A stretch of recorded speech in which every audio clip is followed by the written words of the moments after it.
Let's begin by settling the body, adopting a stable, comfortable, upright position, serviceable for meditation.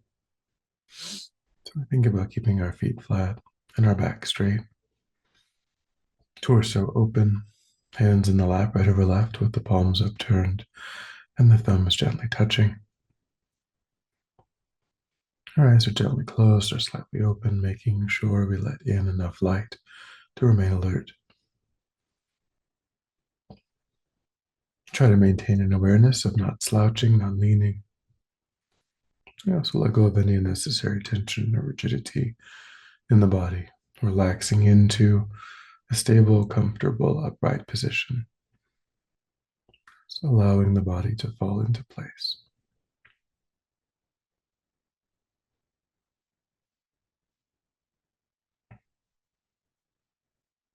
And begin to let go of thoughts of the past, plans for the future,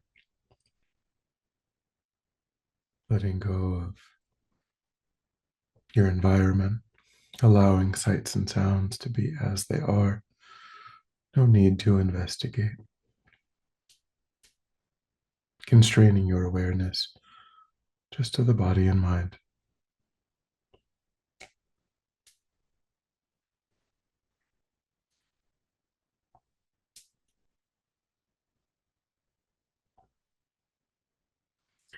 And begin to concentrate that awareness in the present by attending closely to the physical sensation that accompanies the in-breath and the out-breath, particularly in the space around the opening of the nostrils.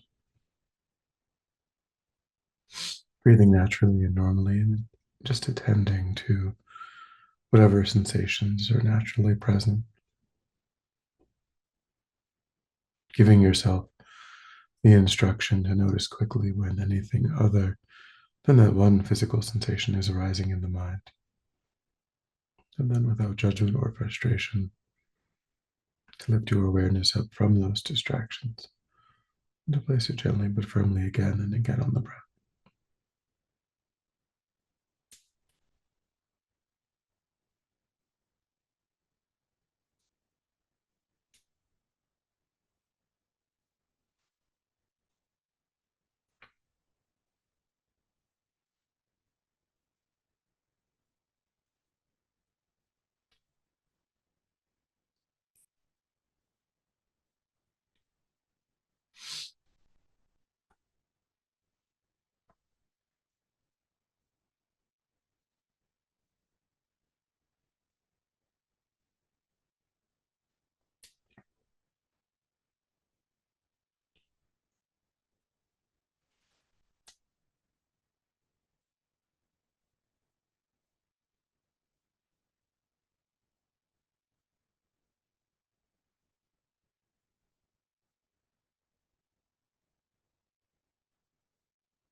And then when the mind feels more calm, we'll generate a broad and altruistic motivation for our time, trying to embrace countless sentient beings within the field of our practice, recognizing that there's absolutely no difference between oneself and others with regard to the motivation that we all share, the wish to be happy, the wish to be free of even the slightest suffering. Whatever actions, whatever culture, whatever appearance, every sentient being is motivated in exactly the same way.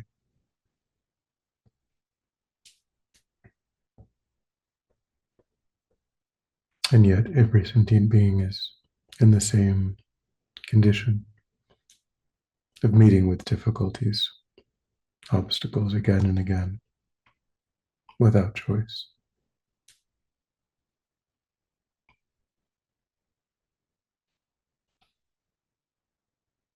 So think about all of the ways in which sentient beings are bereft of genuine, lasting, perfect happiness, all of the ways in which they meet with painful conditions.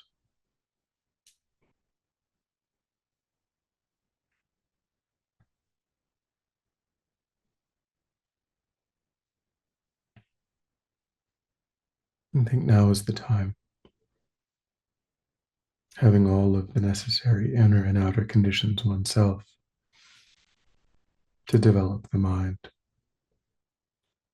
to become wish fulfilling for sentient beings.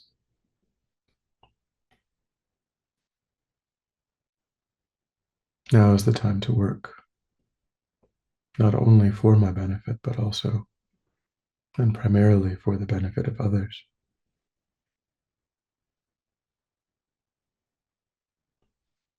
That depends upon the content of my mind, how familiar I am with constructive states of mind, how successful I am at removing the influence of destructive states of mind.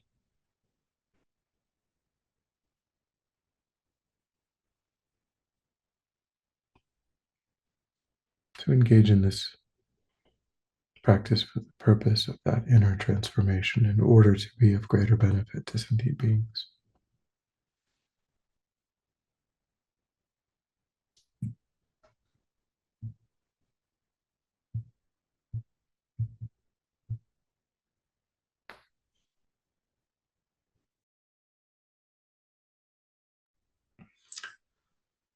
And recently we contemplated the shortcomings of the energy of attachment. So, with today's class, we'll start to look at some of the root causes of afflictive states of mind, whether it's attachment or anger or jealousy,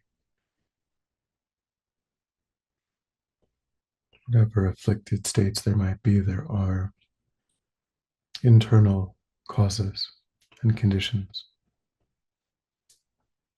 And begin to shed light on those.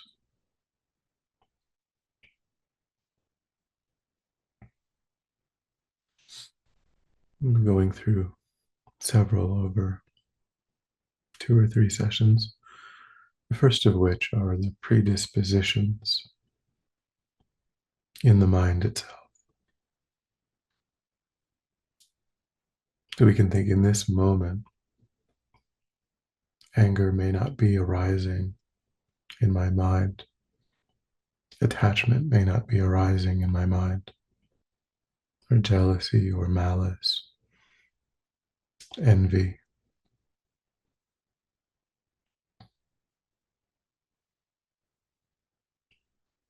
But we know in our experience when the causes come together, then almost without choice, we experience those afflicted states.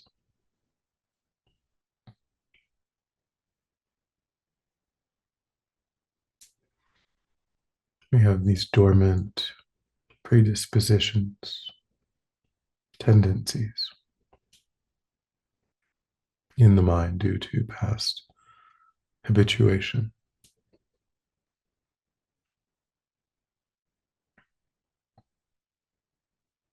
And they blossom into the experience of these afflicted states when the causes and conditions are right.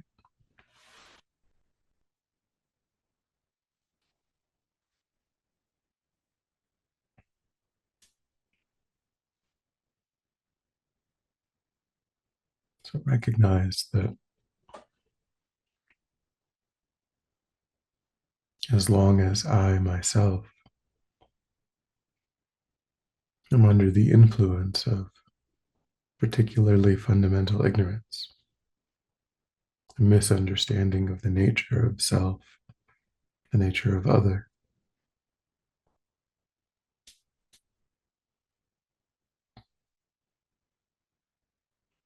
and my habits and tendencies will be influenced by that misunderstanding, that active misapprehension.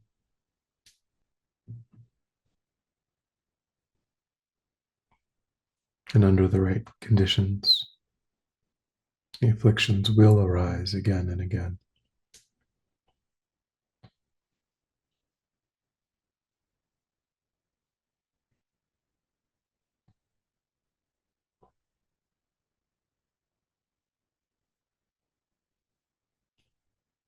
So seeing their negative influence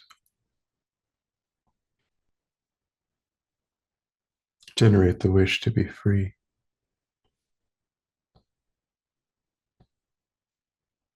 to be able to completely separate the mind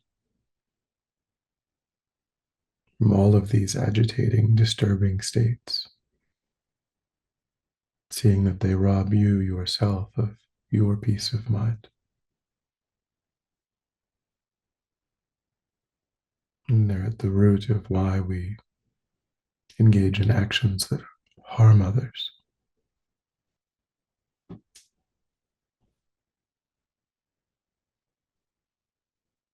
To give rise to a determination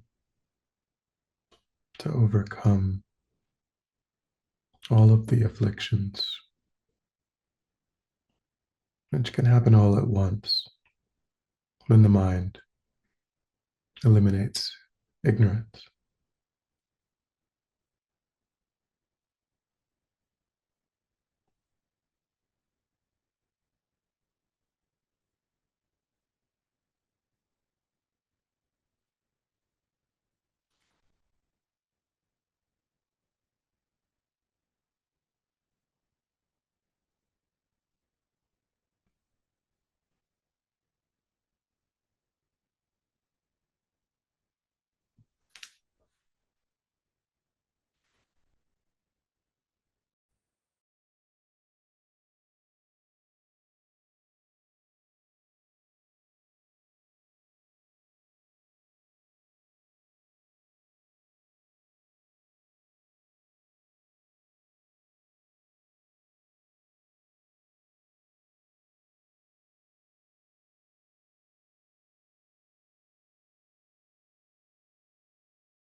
And then think not yet having overcome ignorance when my mind meets with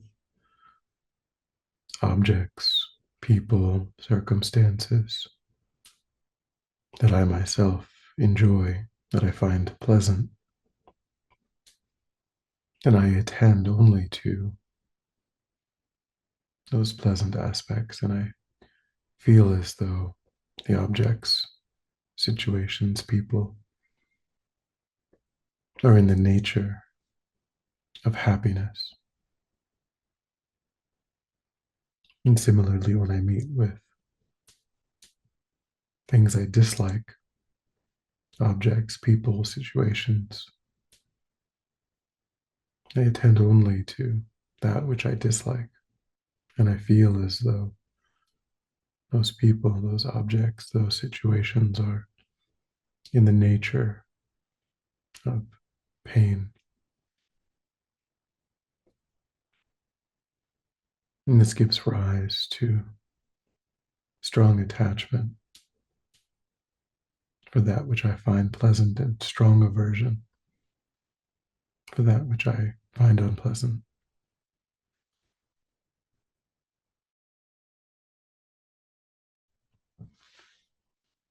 So day after day, I meet with objects of attachment for me and objects of aversion for me.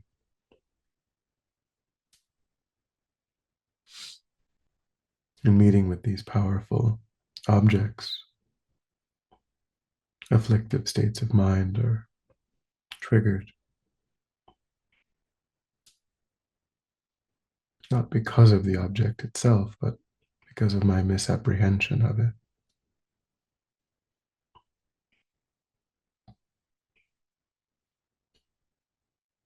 So think in your own life what for you are powerful objects of aversion and attachment.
Begin to contemplate whether some of these objects we would be wise to maintain some distance from as we continue to train the mind, strengthen our wisdom. Are there some powerful situations, objects, people that we need to keep some distance from,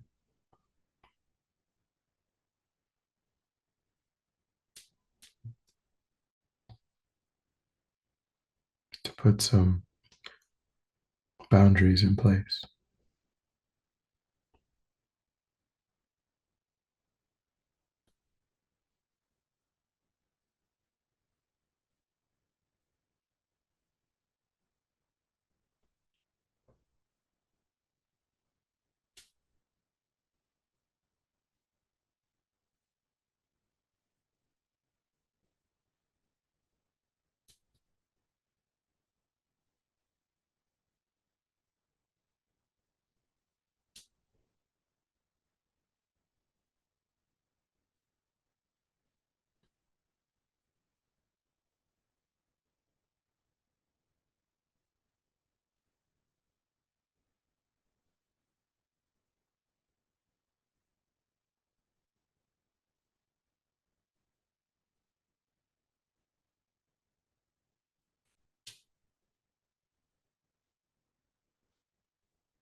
And then think in terms of other objects, situation, people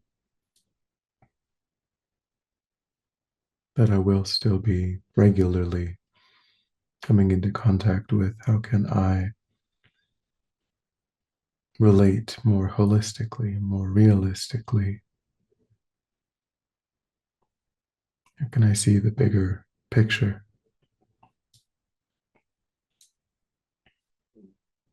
Recognizing that there are no objects, people, situations that are entirely positive or entirely negative. How can I be more balanced?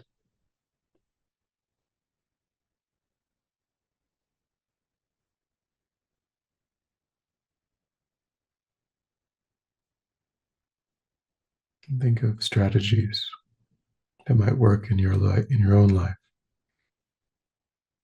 for being more balanced.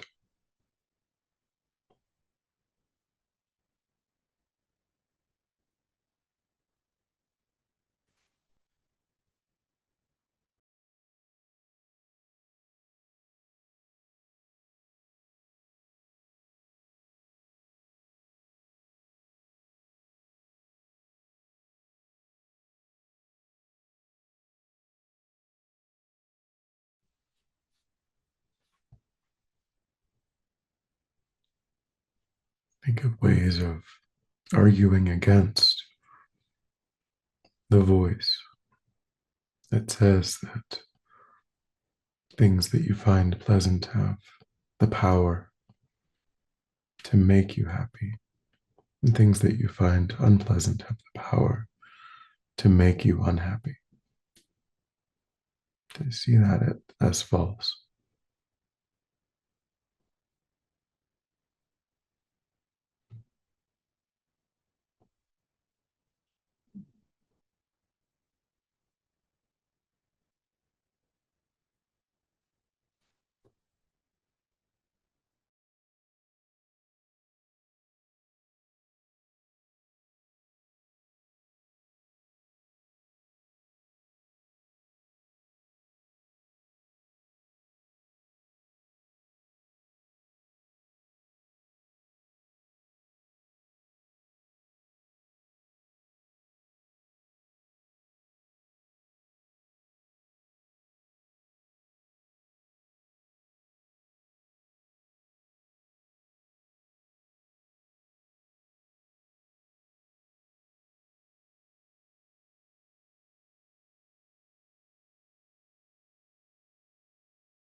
And then when you're ready, we'll come back together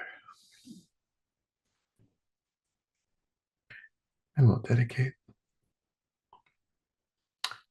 So recollect your altruistic motivation and think that by having engaged in this contemplation, you've actualized that motivation, which has generated positive energy in your mind. Think that you freely offer the fruit of your practice, that positive energy for the benefit of all sentient beings without exception.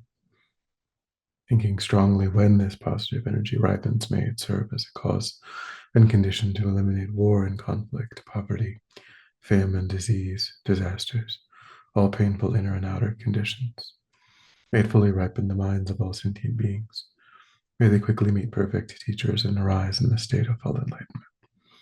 May I too achieve the state of enlightenment so that I might work for the benefit of sentient beings perfectly. May any obstacles facing the Guru's long life be completely dispelled. May I and all sentient beings in this moment come under the joyful care and guidance of enlightened beings. May we be guided and protected until we swiftly achieve that state of enlightenment.